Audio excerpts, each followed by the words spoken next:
Join us for our upcoming fundraiser, A Feast for the Senses, at Ardmore Music Hall on September 29th to help HRN expand our table and provide even more resources to the next generation of food storytellers. This is going to be an unforgettable night of flavors, crafted by Best of Philly chefs Randy Rucker and Eli Collins, with sounds curated by Philly-based Spaga, featuring Aaron Magner, and conversations inspired by Delicious City Philly host Eli Kulp. You can find tickets at heritageradionetwork.org/feast. And if you can't make it to our fundraiser, please consider donating to support our education programs at heritageradionetwork.org/donate. You're listening to Heritage Radio Network.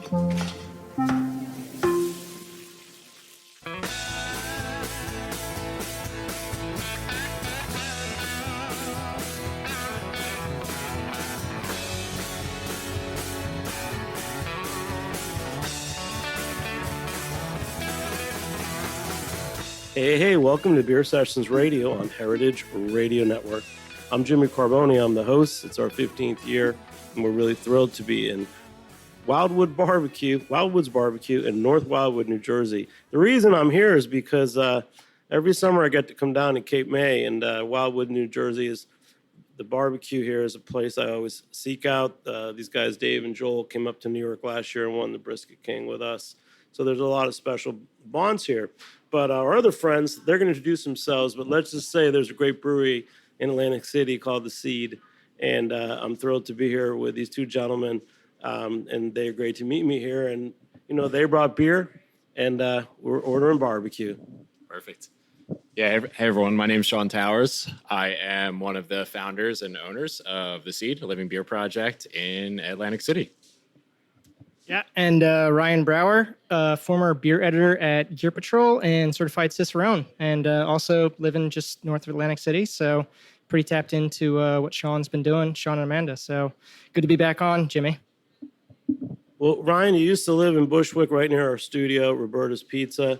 And a couple years ago, you said, you got to meet Sean from The Seed. Well, we're finally here in person. Sean, I've seen you at a couple of festivals.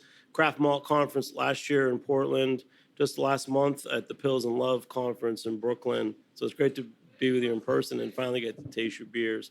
Let's start with the basics. I mean, I think you're a marine biologist. When did you start brewing? And number one, the local ingredients and everything about why you're brewing in Atlantic City, New Jersey. Yeah, for sure. So, yeah, my background's in marine biology and hard sciences. I still hold my current job in aquaculture. I manage a lab for Rutgers University, mostly working with bivalve shellfish. But that hard science background for me kind of led into a lot of the passion projects for our brewery at this point. So we focus very heavily on Saison and the whole ethos behind that. I think we've chatted about this before on the show.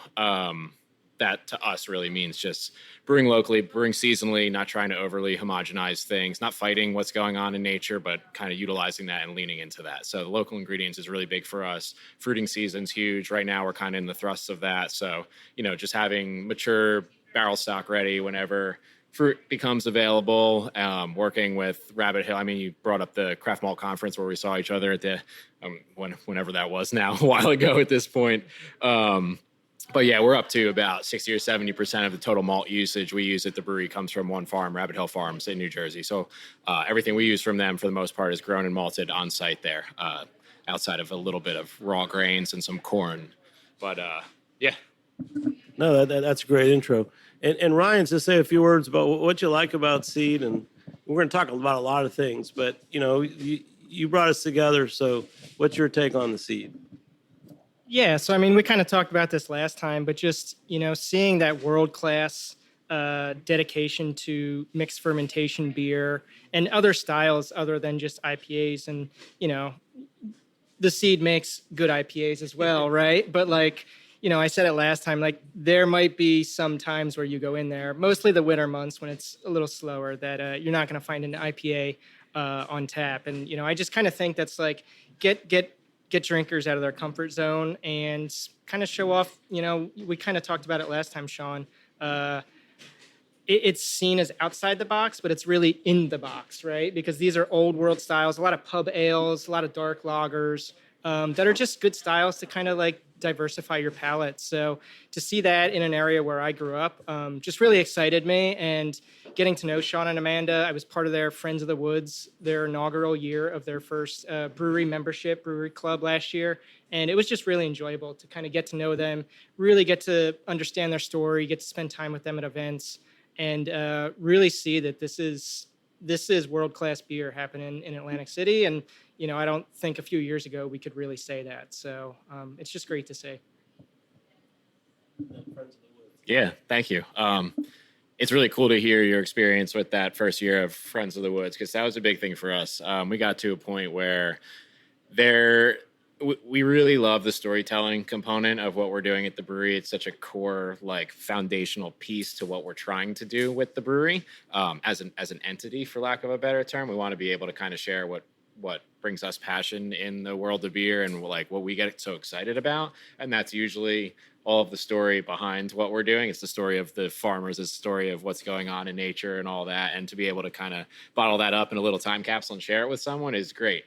When we're at the brewery and you come in and you ask for a pour of this, that, or the other thing, of course, our bartenders are going to be able to give you more of a story behind that if you want, or it's just going to pass across the table and you're going to get what hopefully winds up being to you a good beer. And you can't really fully immerse in that story. So for us, the Friends of the Woods membership program that we were running, there's a lot of memberships out there. A lot of them are bottle memberships. People love that rare, like, exclusive bottle, which we think is really cool too. But for us, it was more important to tie on an experiential component to that and to be able to slowly bring a more intimate and smaller subset of people that really care about what we're doing one step closer into that kind of like mind or thought process of why we're doing this. So, yeah. Well, I'll tell you, we're probably going to dive deep into some of those Friends of the Woods beers. But right now, you brought out the Simply Light. And I have to say, I've been here almost a week in Jersey Shore, and I've just been dying for this beer. Tell us about it. Why do I like this so much today? Yeah, Simply Light was a fun one for us to put together this year. We've been talking for a little while about doing like our version of, the quote unquote standard beach beer, the like macro style lager, easy, everything that falls into that realm. We wanted to make something that was one of those beers that you have the first one and say, yeah, I could drink 10 of these on the beach today and be perfectly happy with my day, responsibly, of course. But yeah, we still wanted to do it in our fashion. So this is our take on. I want to keep saying those macro beers, but to us, it's really those like nostalgia beers. So we grew up in the woods. Amanda and I both grew up in the woods in North Jersey, like drinking Busch Light in the forest, in the fields, So this was like our taking those memories and bringing that down here in our like more mature state, but still done in our fashion. So this is all New Jersey corn, New Jersey barley, done our way, lagered properly, all, the whole nine with that. So how does science play in brewing? I mean, you're a scientist. Apparently your beers are spot on in every way. Yeah. Science obviously plays a massive part in brewing. Admittedly, I've kind of fallen away from that in what we're doing at the moment. We started with a really keen eye towards that, scientific approach and very rigid, regimented approach, which we certainly carry through in our protocols for our clean side, our lagers, IPAs, all the non-mixed culture stuff. But we had a room in the brewery that was set up for a lab. We wound up taking all the lab equipment we had in there out and just running more HVAC in there and making it a warm room for conditioning mixed culture beer. Like we've kind of gone full other spectrum. So we still work really, really, really hard to hone in our process and protocol for the clean stuff. And there's a remarkable amount of science that goes into that. But for me, I work so much in the hard science field on a day-to-day basis in my day job that I like to kind of let loose in the creative fields and try to view it a lot more on like the artistic side at this point. And luckily we have a strong enough team with Amanda at the helm and our two production guys, Brandon and Chris, right now, that they've got a really keen grasp on the, scientific protocol driven side of things that we've all developed together, that I don't have to put that hat on as much while I'm at the brewery. Well, Ryan, as an editor, I'm sure, I know beer was one of your categories. I'm sure you've tried more beers than I ever have. So I respect your palate, and I know you know a lot about beer, but what is it about the seed that you want to call attention to or ask him Just an overview for our listeners, because I'd come down to Atlantic City just to try these beers. Yeah, I think one aspect is like the story of local ingredients, right? And you don't see that very frequently. It really harkens back to like European, like to the literally like the beginning of like beer, the modern age of beer, essentially harkening back to like sourcing all your ingredients from a very close proximity. I mean, it goes back in food too, right? A baker would find all their grains like locally and everything. So it's not done that much. And there was that wave of craft beer in the 2000s where things just kept growing and growing, where Sean and Amanda really bring this like local mindset, and they do that with their ingredients. They do that with their invents, their collaborations, and the Friends of the Woods membership, right? The first event, I was out of town for the second event, but we were at Walking Bird Farm, right? Yep. And we all got to pick some strawberries. Everybody got to bring strawberries home, fresh strawberries. My wife loved that. And then we just kind of had beer. They had some local food vendors come in, serve us a meal, gave us another one of the 6 bottles you guys did, right? Special bottles. So they just really have an emphasis on community in every aspect. And I think that to me is like building a brewery in a sustainable way, right? Like not just like plunking down like this production house in the middle of an industrial area or, a neighborhood, and not really trying to engage the local people and bring them in and help lift the community up. So I think it goes beyond just the ingredients and their ethos in terms of brewing to their whole philosophy in general. That's great, man. I'm ready to take a deep dive, man, because I'm looking at this. It's in my glass. So tell us about this. It's FOTW. What is that again? Yeah, so we just opened another bottle to share here. FOTW is Friends of the Woods. So these are our, here, Ryan, would you like some?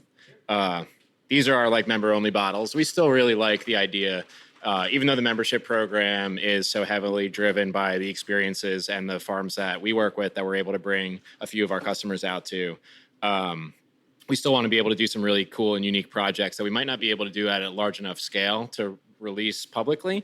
And the membership program gives us an opportunity to play with that at a like really, really catered and small scale that lets us play with some more unique ingredients or more unique processes that we might not be able to do for, like I mentioned, like a broad release. So this bottle that we just opened is one of this year's membership bottles.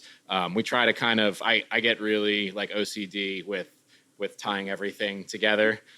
In like a neat little package, or less so neat package, but a common thread that kind of tells that story throughout. So last year, we used some really, really, really old, like encyclopedia-esque carvings and like lithograph presses as the artwork, and kind of told this little story of like the elements that might seem a little out there, but that's kind of the story we were threading through our membership bottles last year.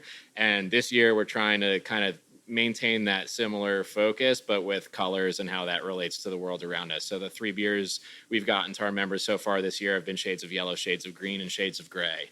So the bottle that we're drinking right now is shades of gray, which is a single barrel mixed ferment beer that was then conditioned on some fresh spruce tips for quite a while before package. It's a fun one for us. This is the first time that we've used spruce tips in a beer, and that's another reason we get really excited to have the Friends of the Woods membership, because it lets us kind of give a smaller subset of people kind of that first glance at our thought process through some more unique ingredients. So this was fun for us because I think spruce tips can get a little like pine solly and a little kind of cleaner-y at times.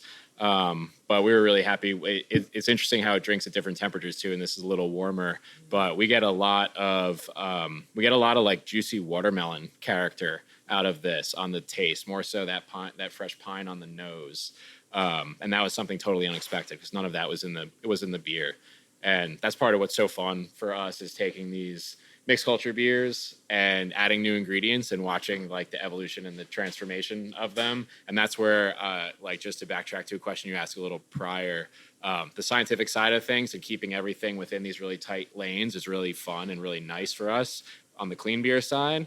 And the complete other side of that coin where We just put stuff in and wait and see what flavors come out. And if it's good or great, we're happy and we release it. And if it's not good, we dump it. That's just as fun for us to dive into that as well. Ryan, he mentioned watermelon.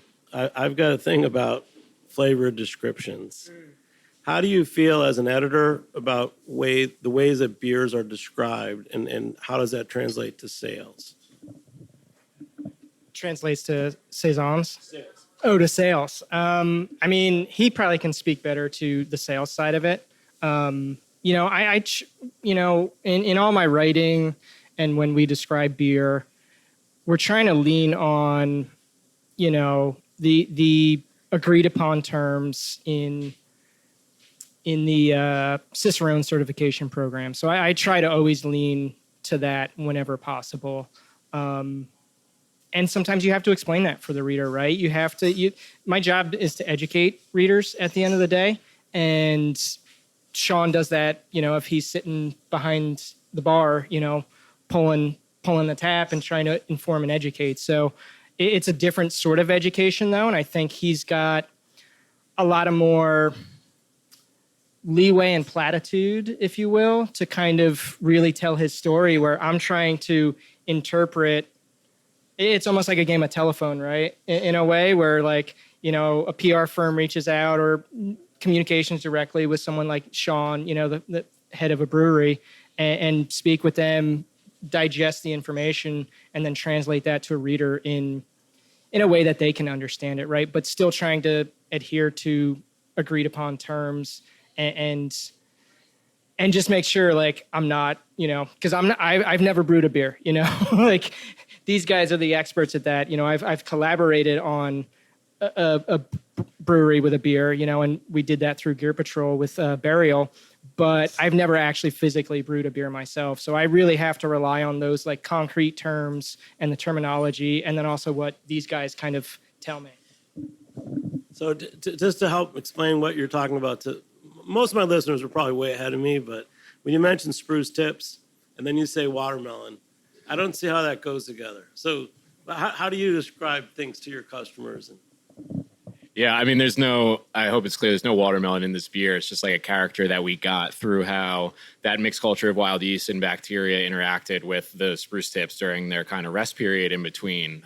That's something that's so fun for us with these wild beers, is watching flavors transform and new flavors be created. It's a like wildly complicated and complex world of both flavor compound chemistry and water chemistry that's always at play for these beers. And this kind of harkens back to us naming our entire project a living beer project, especially these living beers that are always changing. It's always fun to watch these new flavors develop. It's interesting, Ryan, to hear you say, like, we have a lot more leeway in our flavor descriptors than when you're writing or editing, obviously, which is like immensely true. One of our favorite things that we've kind of drummed into our staff. I say drummed in, we didn't really have to. We all kind of have very similar mentalities on this. When we sit down and taste beers together as a team, and whether that's for, you know, barrel sampling for blending or fruiting mixed culture beer, or for tasting finished beer to come up with our tasting notes for either social media posts or for our menus at the brewery, our whole team is kind of as a cohesive unit shifted to using a lot of like emotional attachment to our flavor descriptors rather than, like you said, the commonly agreed upon flavor terms. Like, we might describe, just because you brought up IPA before, we do like brewing IPA and we do enjoy having IPA around. It just doesn't happen as often as a lot of other breweries for us. But like, rather than always using the classic, quote unquote classic, like bright citrus, mango, passion fruit, our team tends to use descriptors more like this tastes or smells to me like one of those, like the first warm sunsets of the summer. And to us, that really invokes some kind of like really like guttural feeling and attachment to that can help kind of drive the way you taste it or perceive it, rather than, again, just to use the term again, like, okay, mango. A lot of IPAs taste like mango. We get comments all the time. Our whole team helps put these tasting notes together, and I wind up writing them for our menus.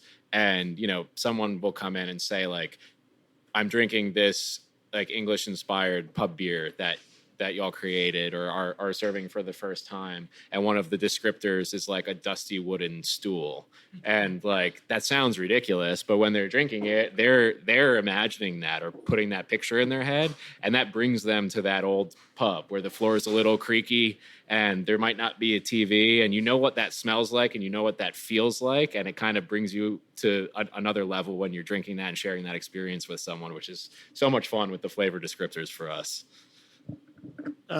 Ryan, I know you had a couple more questions about this. It's Fruit of the Woods or Friends of the Woods? Friends of the Woods. Yeah, so I just wanted to kind of highlight the two end bottles last year. I brought one of them. They were Amaros, right? Is that right, Sean? Yeah, Amaro-inspired beers, certainly, yeah. And these were done with Danny Childs of Slow Drinks, whose book, Slow Drinks, just won a James Beard Award. So, you kind of gave us the story last year with those beers that this was part of what you guys were calling your foraged projects. And I'm just curious as to, your approach with that, your interactions with Danny, because I think he's, someone that's clearly like very widely renowned for his foraging. I mean, he was foraging, that's basically what the whole book is about, is foraging, non-alcoholic stuff too, and sodas, right? So I'm just curious as to like your interactions and your works with him and how that foraging essentially went, I guess. Yeah, certainly. Danny's been in our area for a little while, like really, really impressing and inspiring us with his ethos and like how he's approaching a lot of the beverages that he's, not just beverages, but at the time it was what was so inspiring to us, a lot of the beverages that he was working on. From his time starting up at Farm and Fisherman, he was kind of running their cocktail program, running their fermentation program, to everything he's doing now with the slow drinks movement and all the consultation work that he's doing. Again, it's just been really, really inspiring to us. So actually, it's funny you bring up Burial, because many years ago, we were down in Asheville, and Tim Gormley, one of their founders and a friend of ours, was initially, at that time, working on an Amaro-inspired beer project. Tim has a remarkable fascination and appreciation with wines in general, but especially aromatized wines, and kind of botanically infused wines. And that gave us a lot of that inspiration early on to start thinking that way, and kind of thinking outside of the box on how we could approach beer. So we just opened Collade, which is the light. So at the end of the Friends of the Woods membership last year, we did these two kind of really unique foraged kind of experimental projects. They're still beers, so they're not carbonated. They're very much in that bitters Amaro kind of unique type of realm. If you were to drink this blind, I don't know if you would really be able to pick it out as beer if you weren't told that originally. But this was a project that we worked on with Danny to look at just making like a light Amaro and a dark Amaro inspired beer kind of experimentation, basically. So this was a single barrel that was a mixed culture, like very, very mature mixed culture beer that was fermented, matured, and conditioned on whole goldenrod plant. Basically, it was plant material. It was blossoms. It was flowers.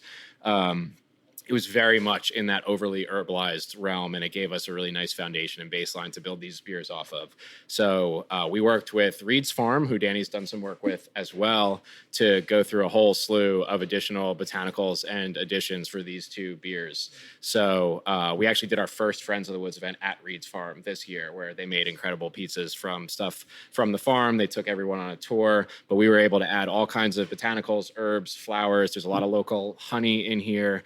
A little bit of lemongrass, everything grown locally, but it builds that really complex, really unique kind of bitters, strange world of a sipper beer. That's pretty fun to work with. The dark one that we did was kind of very loosely Nocino inspired. So Danny had done a lot of foraging of black walnuts, so we did a black walnut soak and maceration.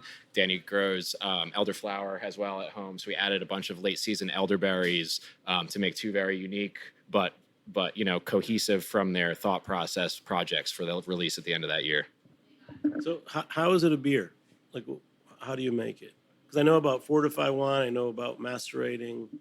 Yeah, so there's no fortification in this, so there's no addition of excess or additional alcohols We're not allowed to do that, actually.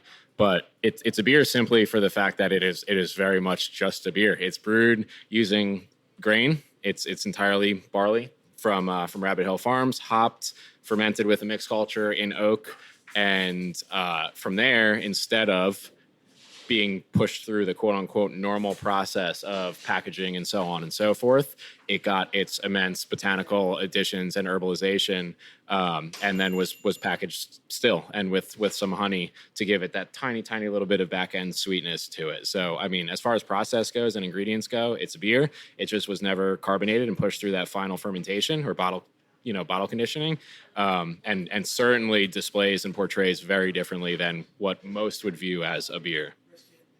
I mean, it tastes old world. It's something that I would travel very far to just to taste it and to learn about it. So we want to talk about New Jersey tap rooms, licenses. There's been a lot of changes, but I really just want to talk about your place, The Seed in Atlantic City.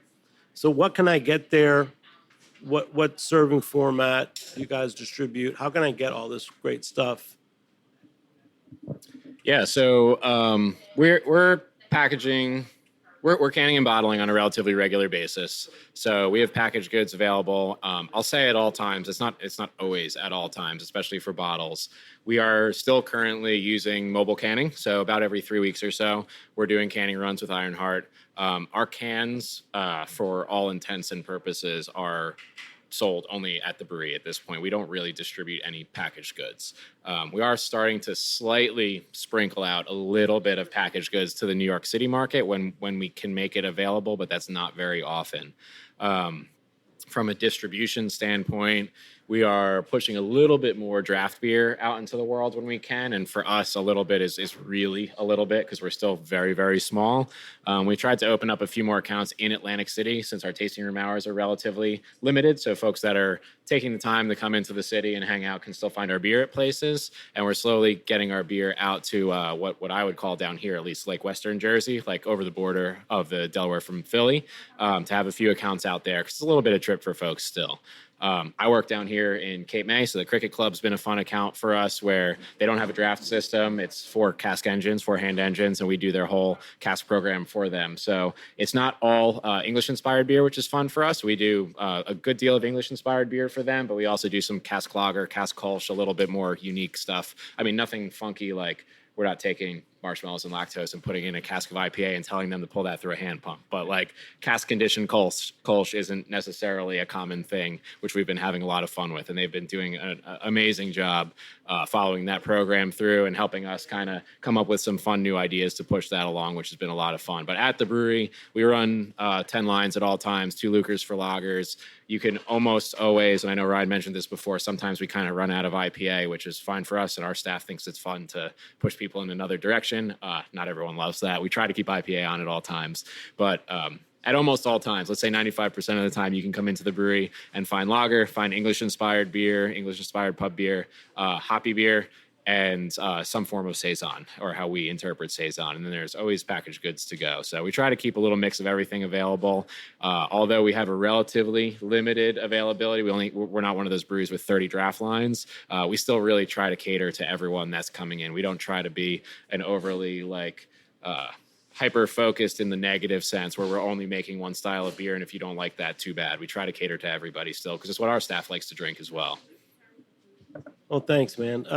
We're getting distracted by the food because we're in Wildwoods BBQ, and they're about to bring out our food. So as soon as they come out, we're going to take a short break, and we'll be back in a few minutes. All right. So they're going to bring it out now. Thanks so much. I get Sean and Ryan. We're going to come back more. Ryan's got a lot of questions, which we're going to dive into. This is a deep dive into the seed, but we happen to be at Wildwoods BBQ in North Wildwood, New Jersey. Thank you so much. Here they come. Bring it on, guys.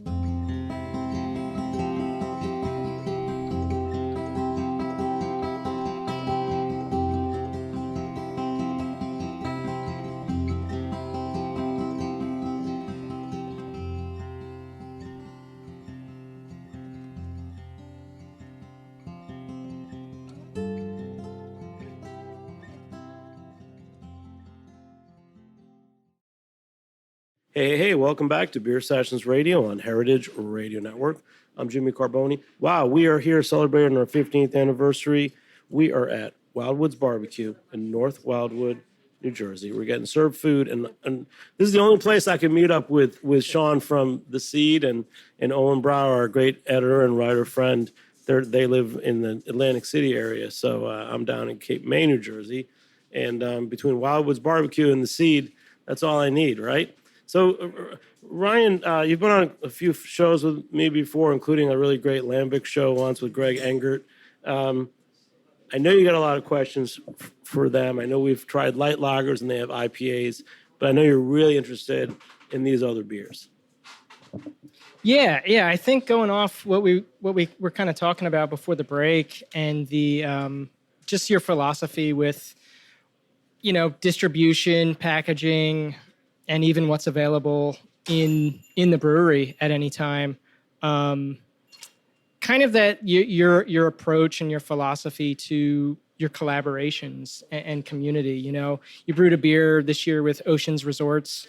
You did an event with Heritage Surf Shops, the Heart of Surfing. You did Home Waters event. You do like seed exchanges all the time for the community. And, beers with Tony's of Baltimore, like a classic, like Atlantic City pizza shop. So I just kind of want to I'm curious to hear on your philosophy and your approach to your collaborations, because you're also collaborating with some of the hypest of hype breweries in the world right now with, Troon and Human Robot, so you're doing the traditional brewery collaborations, but you're also doing this stuff that I see a lot of, breweries like Grimm do. They host like art vendor nights, record nights, that sorts of stuff. But it seems like you're really trying to build that local community. And I just curious as to your approach to when you choose to do an event or a collaboration and what your philosophy is on it. Yeah, for sure. We certainly love the quote unquote traditional collaborations. I mean, there's so many breweries that we respect and look up to and have become really good friends of ours over the years. We love working on projects together. We try to make all of those collaborations truly collaborative. We don't love the kind of older, hopefully at this point, philosophy and concept of send me your logo file. Let's do a hypey release just for the sake of sales. We like to learn something from every collaboration we do. And then vice versa, we hope that we can, share a little bit of something that we do, even if it's not something that the other brewery is going to take home, but have them think a little different way. That's kind of the whole concept behind collaboration for us. That translates pretty well to the, like you asked, to the world of collaborating with non-breweries. I think hopefully it's becoming more common. We see it with a lot of other breweries around now. It's to us, it's a big part of why we have the brewery. When you go back to, not everything, a lot of what we do is so deeply tied to this inspiration of old worlds, not necessarily processes or specifics, but to the entire vibe and the entire culture behind what was happening. And the original pubs, the original breweries were meeting houses, right? It's where you go, you hang out, you share time and space with people, you share stories, you share ideas. And hopefully this is going to sound way too esoteric, but you leave better than you came in, right? Or you leave with a slightly different mind state than how you came in. But for us with these collaborations with non-breweries, it's a similar type of approach and mentality. We have this platform, however you want to view that. We have people that come to us to share beer and share time and stories and talk with one another. For us, we don't have TVs or anything like that at the brewery. We want it to be a meeting space where people can talk. When we do collaborations with either projects, companies, businesses, or causes that mean a lot to us, it lets us use our little tiny platform to share that with a lot of other people that might not know about it. So the Heritage and Heart of Surfing event, for example, was a massive success. We think we had a remarkable turnout. The whole community came out. We had music. We were able to show a new surf film that hadn't been released before from some of our friends that have a pretty big production company for films. Darkfall, they're great. We were able to raise a pretty good amount of money for Heart of Surfing, which is a cause that's pretty close to our hearts too. We help them as much as we can. They run a really beautiful program where they have a bunch of special needs children that they get in the water every week for free surf lessons. So they have volunteers that go out. We were able to help buy them a few new boards for the year. Nothing to do with beer, of course, but everything to do with beer because we view beer as community. So we were able to bring a bunch of people out that might have never I don't mean this negatively, but cared about surfing, but they care about other people and they care about the community. So they'll come hang out for the day and they'll have a few beers and maybe knowingly or not knowingly help to buy a few surfboards for these kids that need it, which is just amazing. And when we have that platform and opportunity to do that, it's kind of the whole reason of having the space for us. And your beer's good. That's the other thing. I mean, ultimately we can talk all day, but I want to drink more. So pop these bottles and cans and we're going to drink it. Right now we're tasting. What did you get, Ryan? This fried cauliflower. It's got some kick to it. It's pretty good. Yeah, no, I'm a big fan of Wildwoods barbecue. I think I was here with Dave and Joel the day they were opening, and the first thing they made, because every time they trim a brisket, they have special burgers. So I'm going to have the brisket burger, and it's quite a few good things here. But thanks for having us, Dave and Joel. So beer, good beer, man. I want to drink good beer. You know, I love good beer, so let's keep drinking. So next one up, let's go through it. Yeah, so kind of fittingly, more fittingly than you know, since you brought up a Lambic episode with Greg. We love Greg and the whole NRG team, by the way. Everything they do is fantastic. This is a collaboration we did with very good friends of ours at Marlowe Artisan Ales. They're up in Mamaroneck right now. After a couple of moves, they have a really cool kind of concrete final spot now, which everyone should definitely go check out when they have a chance. This is a beer called Written Letter. We don't do any lambic-inspired beer. We don't do any spontaneously fermented beer, but we get lucky sometimes and have some barrels and some mixed cultures that come out with a little bit of a lean or a nod to that character. And we always thought that this beer kind of at least gave a little hint to kind of that old spontaneous world, European spontaneous beer. There's no frills to this. It's relatively low alcohol. It's only 5%. It's a mixed culture that we'd been catering and growing for a while, and used about a mix of like 4 or 5 adjunct grains, spelt, raw wheat, stuff like that. And this is kind of one of those showcases in just like time, patience, and letting nature do its thing. So we had this beer brewed with Zach and Carla from Marlowe when they were down ahead of Log Jammin', Human Robots Lager Festival a couple years ago. Fermented and matured in oak for a little over a year until we deemed it was ready. We bottled it, let it sit in bottles for a while, and released it. There's so many really good, cool new breweries, and it's great to talk to you about it. I've seen you, Sean, last year. I saw you at the Craft Malt Conference in Portland, which to me was an important event. I love what you're doing. I love local ingredients. I do feel that maybe not to necessarily make the beer better, but I feel like the people that are working with local ingredients seem to be putting a little more love into their beers. Yeah. I don't like to be argumentative, but I'll certainly say for us, it does make our beer better. It's actually funny. Everything's always such a small world, and all these little ties are coming together. The folks at NRG had a few of us that focus on lager and saison down at Church Key in Washington, D.C. for a small panel to discuss our production methods, basically. It was, I was lucky enough to be invited down to speak on that panel. It was Todd from Good Word, Ashley from Bierstadt, Maddie came out from Blackberry Farms, the Schilling folks were there. I'm likely missing someone, which I'm going to be embarrassed about afterwards. But it was a great little group of folks that just talked about lager and saison production, basically. And a lot of the focus from my perspective was on local grains. It was really interesting juxtaposed to listen to our approach, the way I describe our approach, and specifically Ashley and Schilling's approach, which are very much more traditional. Ashley very much so traditional, and Schilling kind of leaning one way or the other depending on the projects they're working on. After the panel, we opened it up for a Q&A, and one of the folks in the crowd asked me directly, and this wasn't like a negative question or a dig at all. He said, would you or your team ever be interested in trying to make some of the lagers that you're making with continental European malts, with traditional malts? Don't you think they would be better? And the answer for me was an easy no. they would very much so probably taste more like European lager.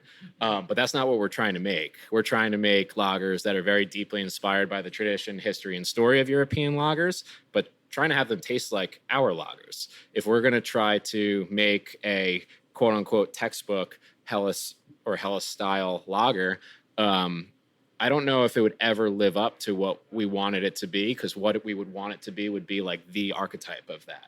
For us, we're never trying to do that. We're not trying to fight to find style guidelines. We're trying to fight to highlight our local ingredients and let them shine in the best way possible. So the best our Helles inspired lagers can ever taste are going to be with Hillary's and Blair's and Abe's Rabbit Hill barley, and just showcasing that as properly as we possibly can.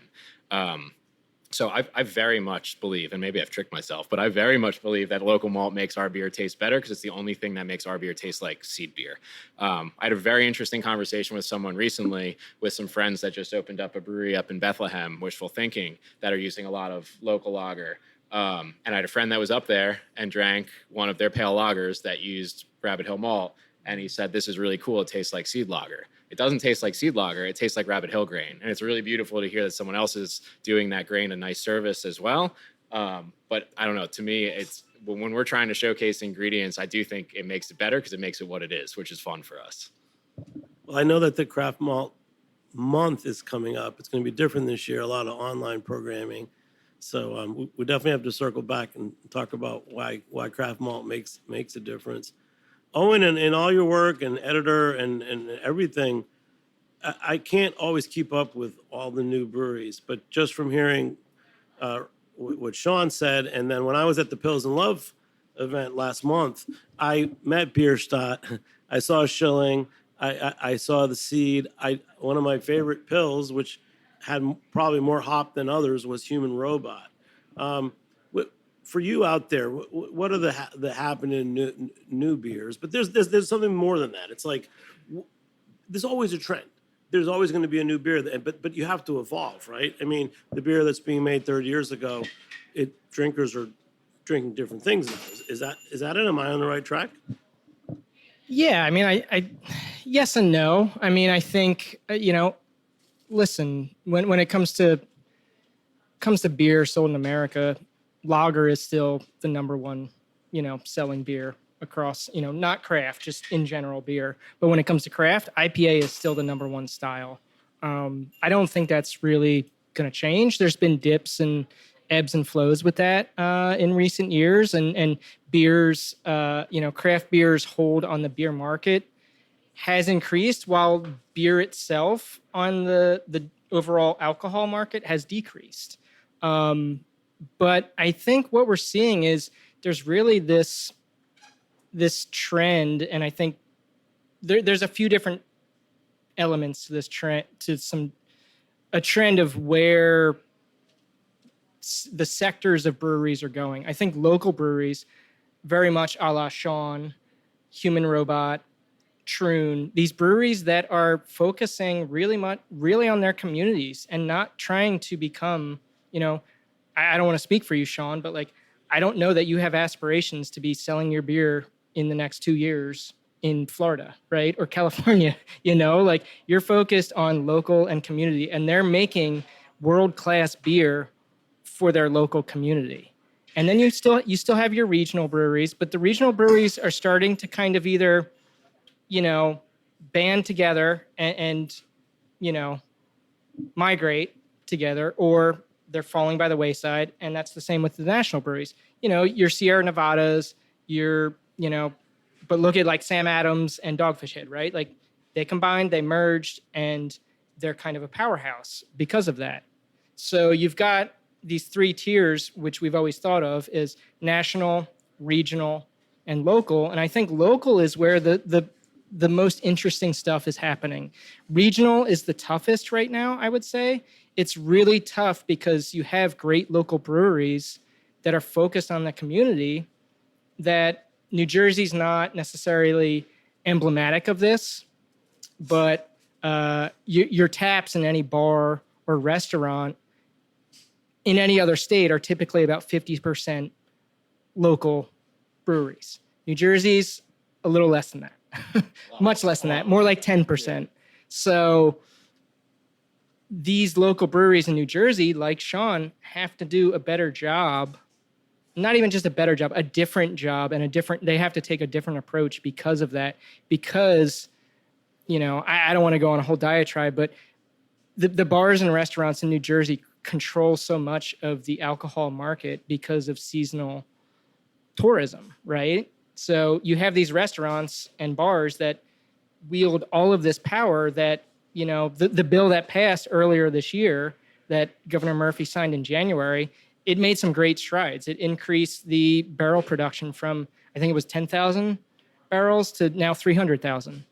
But that's not your goal, right? Is to produce 300,000 barrels right now. Your goal is to serve New Jersey and mostly your community. So there was a lot of shortcomings, I think, of that bill. There was a lot of great steps in that bill that has changed a lot. But I think the trend where I'm seeing really is these local breweries are really focusing, and they're not distributing wide. They're not packaging wide. They're really just focused on their immediate surroundings, maybe a little bit within state, maybe a little bit, like Sean said, to Philadelphia, which is a close beer market and a great beer market, but not really focused on that like growth that got a lot of breweries into trouble that we're seeing shutter. So that's kind of what I'm seeing as a lot of the trends at the moment. Great. My favorite trend is eating and drinking. So that's never going out of fashion. So let's pop a can, because you started me with a lager. I'm on, I don't want to call them experimental, but I will. I had so once again, recap the fancy beers that we have. We can say fancy beer. You can say fine wine, and you can say fancy beer.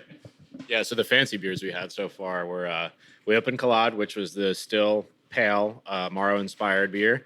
We opened Written Letter, which was the blended but unadjuncted, unfruited mixed culture beer collab with Marlowe. And then we opened Shades of Grey, which was one of this year's Friends of the Woods releases. That was a mixed culture saison, single barrel, unblended, that was conditioned on spruce tips. You want to dive into a can? You want some IPA, or do you want more lager, or would you like some dark mild? I'm gonna leave it up to you guys. You got to pick one. Well, Jimmy, you might not like what I pick. So you go. You pick, Jimmy. We'll discuss. What would we want to pick? Well, I just had that lager. We're gonna want to do some mild. Let's do a mild. What were you going to ask for, Ryan? I was going to see what the other lager was, because this was like a light macro lager kind of style. So curious what was it? Is it the Keller Pills? Yeah, we'll open more lager right now. So this is, since it came up before also, this is a collaboration that we have done 2 years running now with Ocean Casino and Resort. It's actually a fantastic project that we work on together collaboratively with Ocean. I think there's a bit of a discord with how people view the dichotomy of Atlantic City right now with, big casino business on the water and all the small business tucked in the shadows of it behind. While logistically and physically speaking, that might be the case. There's certainly a lot more opportunity for collaboration and more like-mindedness than a lot of people think. So Ocean Casino reached out to us actually last year in 2023 for the first time. It was their 5th anniversary, which we actually didn't know this at the time, but Ocean Casino is the only privately owned casino on the Atlantic City Strip.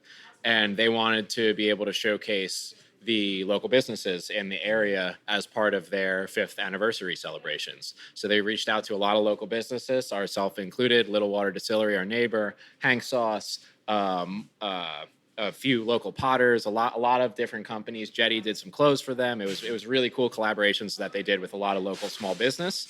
And we settled on a pretty unique lager. Actually, we sat down with a lot of their hospitality and food and beverage staff, and we brought a whole tasting of beers. We brought one beer in particular that kind of loosely wound up being the pilot batch for Seeds of the Ocean, which is the collaboration we do with them.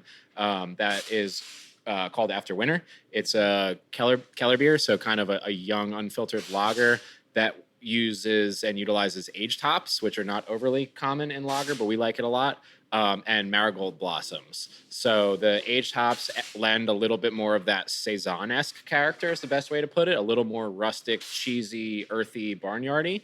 We like playing with ingredients that help blend some of those characters of old world mixed culture beer without diving into the mixed culture side of things. But it just made a really complex, yet we thought easy enough or an approachable enough beer that anybody going to their properties can enjoy.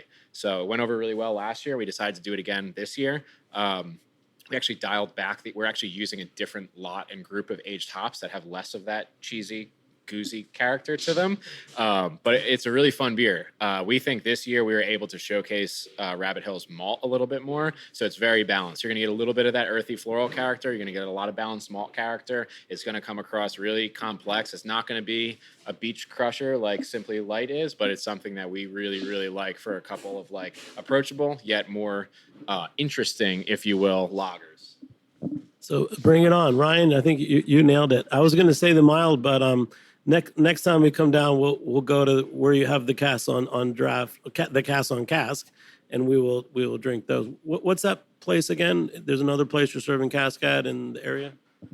Yeah, that's the Cricket Club. So since I work down in Cape May for my day job, we've been bringing beer to our friends own and operate the Mad Batter, which has been a long-standing establishment down here in Cape May. It's a great spot. We've had draft beer on there for a while, and when they were embarking on the Cricket Club program, they came to us, which was awesome. They wanted to do a little bit something different. They wanted to have a little bit more fun with their beer program that wasn't just another set of 10, 20, whatever taps, and honestly, competing with their own other brand at the Mad Batter, but they needed and wanted to keep it interesting and do something a little new. So they embarked on this cask program. They invested in it, which was tremendous. They bought all the cooperage. They brought all the casks as long as we were willing to keep them filled and make sure that they didn't run out of cask beer, basically. So it gives us a really fun opportunity to keep playing with cask conditioned beer. We've since reached out and found and purchased some more casks from other folks, and it really has allowed us to dive into that. One of the biggest negatives to that whole program is now we have to put some hand engines in at the brewery because I can't drink some of these English-inspired beers that we're making not on cask anymore because it's just an absolutely different experience. Well, then I'm glad we tried the Keller Lager because I'm going to wait and drink the mild on cask. I mean, we might even make it to the Cricket Club. Yeah, I think Cozy Up, this beer that we brought, Cozy Up, which is a collaboration we did with Forest and Maine, who's always one of our English beer inspirations, is on cask at Cricket Club right now. Wow. I mean, Ryan, I'm hearing so many connections and collaborations, and it's really exciting just being here talking about the beers, but also drinking them.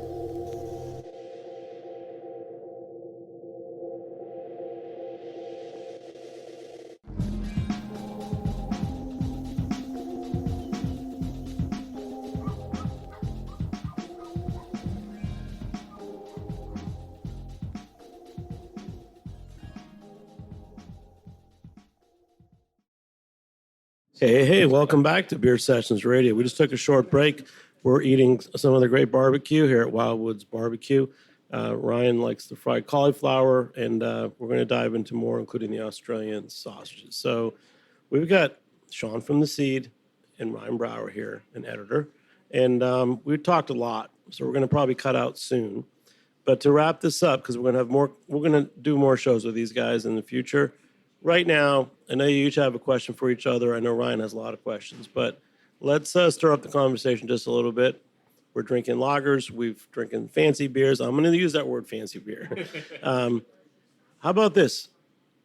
Sean, you must have a question for Ryan, maybe about the beer world, about what his tastes are.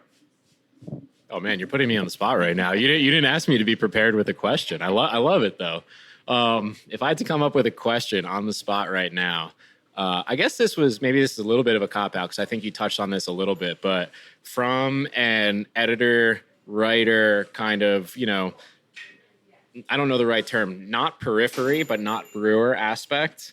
I know that, lager has always been a staple in the community, the beer community. IPA holds this stronghold on the actual economical side of the craft beer industry right now. But what are you seeing as one of the most, not necessarily like like predetermined at this point, but one of the most exciting current movements or developments. And you can't say the lager movement because that's been happening. Like, what are you excited about from the new breweries, from the small breweries? Something that we haven't talked about yet today. Ooh, that's tough. Something we haven't talked about. Oof. I think it's kind of interesting to see. It's tough, right? Because I kind of have always had to think of things, while I was at Gear Patrol, national publication, international publication, we have to think about it from that aspect. So the way I cover a local brewery like you guys, or a regional brewery like Wicked Weed, or a national brewery like a Sierra Nevada, are all different ways I have to go about things. I think what's interesting in general is a lot of looking back and leaning on things that have done well previously. So I think your brewery is an example of that in some aspects, right? In terms of, like you said, these old world styles, and you're not thinking outside the box necessarily. You are from an ingredient standpoint, but from style standpoint, you're not. And then you look at, like, you go to a national brewery like Firestone Walker or Sierra Nevada. They are, Firestone Walker just brought back their Luponic Distortion, which was basically their hops program that they kind of championed, and I think they were up to 20 or 21 versions of it, and that eventually led to Mind Haze. And the name is escaping me. We named it Beer of the Year a couple years ago. It was their IPA. That was the blend of the West Coast and a New England IPA. It's escaping me right now, and I feel ashamed for that. But they're kind of leaning back on these things that have done well for them. And it's just really interesting to see that. I don't want to call it nostalgia, but just like, and I don't think it's playing the hits either. It's, hey, people like this. Like, why did we stop doing this kind of thing? And I think, like, you talk about, like, what we're drinking now is an English mild, right? Like, why did breweries in America stop brewing English milds? Like, it's a delicious beer. It's like 4 or 5%, and it can be drank in any situation. Like, hearkening back to things that are classics for a reason is a good idea. So I would say that's kind of one of the aspects that's kind of sticking out the most to me. Before Ryan asks the last question of you, I'm going to ask a question. How do you get this malty finish on this dark mild? I mean, I'm having pulled pork at Wildwoods barbecue that has a little spice finish to it. It's perfect. The dark mild just complements it. It kind of coats my tongue and it makes the spice okay, but I can still taste the spice.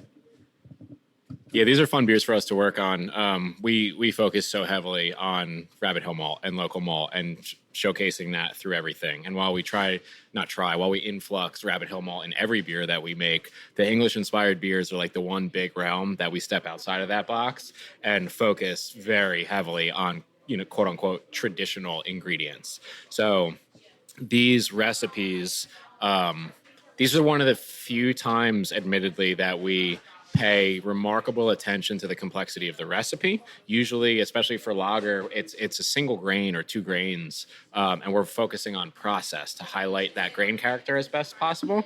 The process for these English-inspired beers is very, very simplified.